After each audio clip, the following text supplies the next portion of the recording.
Well, good morning, everybody. We find ourselves today in Psalm 31. I love the Psalms, and I love David because he, more than anyone else in the Bible, is someone that we can really identify with. Listen to the words of his heart as he shares with us. Who hasn't felt like this? For I have been forgotten like one who is dead, verse 12 says. Have you ever felt like that no one else noticed who you were or where you were or what was going on in your life? I have become like a broken vessel. Listen, I'll never be put back together again. Everyone has felt that type of brokenness. In verse 8, for I'm in distress. My eye is wasted from grief. My body aches also. He goes, my life is spent with sorrow and my years with sighing. We can identify with that. And when David says all of these things, he doesn't leave us without hope. Listen to what he says. He reminds himself of great hope that he has in God.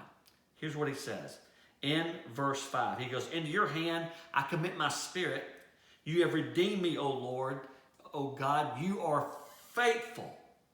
And so therefore he says, listen, I want to remind ourselves, even though I feel broken, even though I feel that no one else cares about me, even though my eye is wasted with grief and I feel it down to the very bones of my body, I have hope because I have been redeemed by God. And time again, from the very first part of this psalm, he reminds himself that God is his refuge. Because you are my rock, verse 3 says. You are my fortress.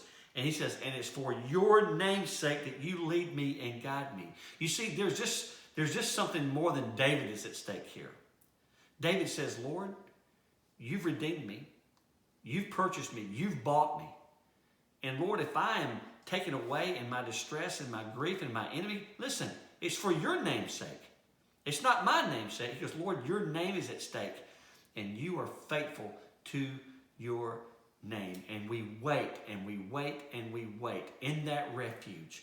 And finally, at the end of the psalm, he reminds us that it's worth the waiting. It's worth the pain. And sometimes it's worth the grief because it's in the waiting that God does his great work. And so he says, love the Lord, all you saints.